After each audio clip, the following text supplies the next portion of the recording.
Okay, so we have reached the entrance of the convention. Going to check out RV's car right now. So, sino kaya na-auto dito? May na-auto Ay kuya, bibless ko muna kayo and then father and son. Okay. Check ko lang yung kotse ko Kotse ko, kaya. Nasama kayo, ha? Hey, what's up boys? What's up?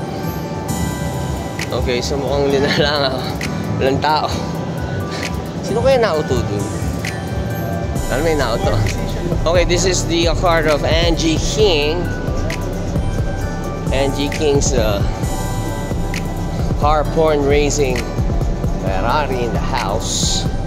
And this one, I don't know who owns this one. Hi, boss. Uy! What's up? Ang aking best friend na Kev, ano Kev? How are you, boss? Ba't hindi na ka-security dito? Ha? Isa lang ako solo. Okay guys, this is Kev ng Stance Pilipinas. My friend Sydney, si Kev. Siya nag-curate ng mga kotse dito, siya nag-display. Kaya thank you brother, medyo tara sama ka sa vlog ko. So puntahan natin yung mga kotse natin. Ito ba yung Ava ni Ava ni Boss Angie mo? Hindi, sama ka yan. Para makakita nila. Okay. Parang kulang tayo sa spotlight. Oo. So this one, ito yung sa amin, ni RV. Ito yung nanalo ng Best Custom noong 2024 sa Auto Salon. BMW na M4.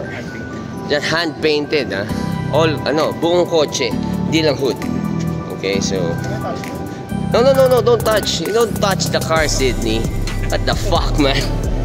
Kahit na kotse natin yan, you don't touch it. Okay, so this is 718, di ba? Yes. Ha? Cayman to, di ba? Baxter, right? Tapos yung isa, ano ba isa? Ganun din, di ba? 992. Turbo tong isa, itong putik. Itong, Richie Rich, tama ba?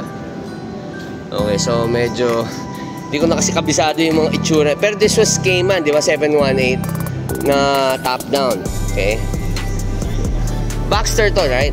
This one, 911. So, ito yung plinag ko, linabas ko lang right now. So, yan, First time I met RV, he showed me this one sa Auto Salon. So, right now, it's RV Garage. Gumawa ng plaka na yan. What the fuck? Ganda mo plaka natin, Kev. And I did that plate, man. In 3 days, brother. Yeah. So, ito yung kay Direk RC. Direk Ruel Kaasi. Ang kanyang 718 na Cayman.